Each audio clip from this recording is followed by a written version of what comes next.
What's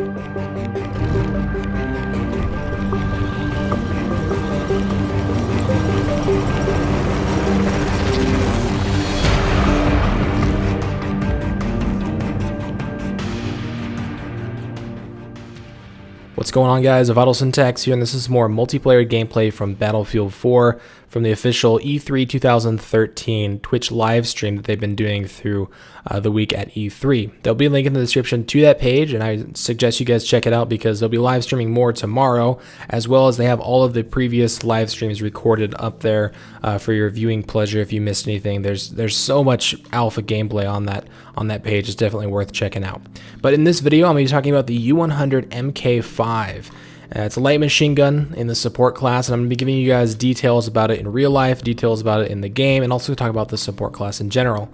Now, I've done some similar videos to this in the past with other weapons and other classes, and I'll be doing more in the future. There'll be links at the end of the video to some of those other videos I've done and other classes, as well as a button to subscribe if you guys want to see more Battlefield 4 coverage, because I'm going to be doing tons of videos, and you can probably look through my my recent activity. I've uploaded so much Battlefield 4 stuff, so I'm trying to keep you guys as up to date as possible. But anyway, back to the U-100 MK5, also known as the Ultimax 100. This is a light machine gun, and it's going to be in the support class for Battlefield 4. Now, they've changed a couple things about a bunch of the classes, but specifically about the support class. You now have two different types of ammo drops. You have an ammo crate and an ammo bag, and the difference being that the ammo crate you throw on the ground and it's static, it stays in one location. Anybody within the vicinity will replenish their ammo, and you have an unlimited amount of ammo crates to drop on the ground. There's just a regen timer that you can't just spam them. There's a little bit of a delay between when you can throw one down and throw another one down.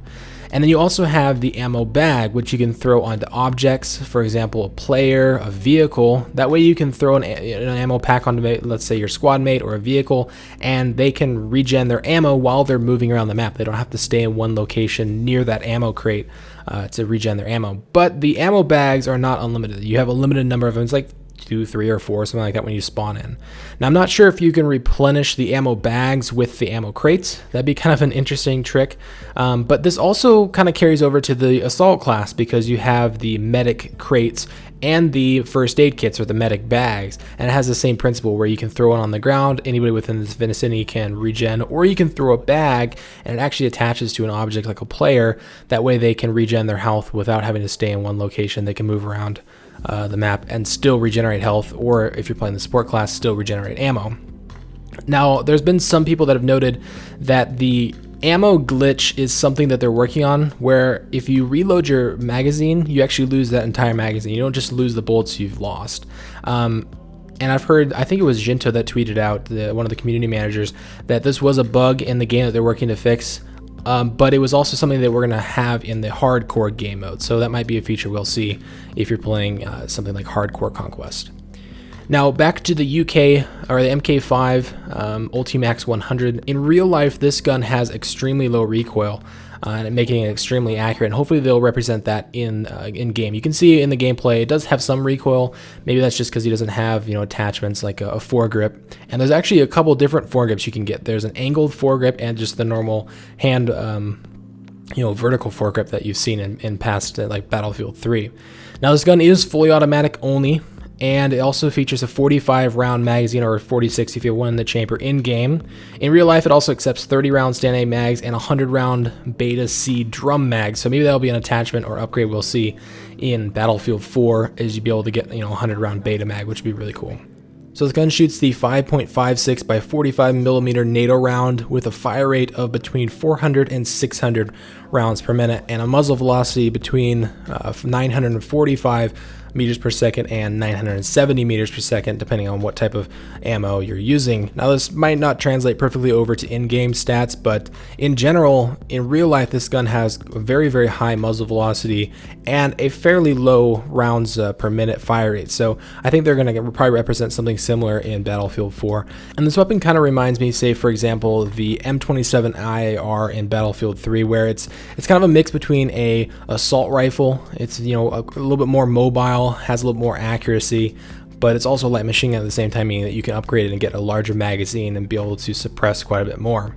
Now, another big thing that they've changed about Battlefield 4 in relation to the support class is how suppression works. So suppression is still in the game, but the recon class and the support class can suppress more. I guess I should say the sniper rifles and the light machine guns can suppress more than other weapons in the game. So it actually is going to depend on what type of bullets you're using, what type of caliber, what type of weapon you're shooting your bullets from will determine how much the enemy players are going to be suppressed. On top of that, it also has to do with distance. It seems like the farther away you are from the target, the more you can suppress them.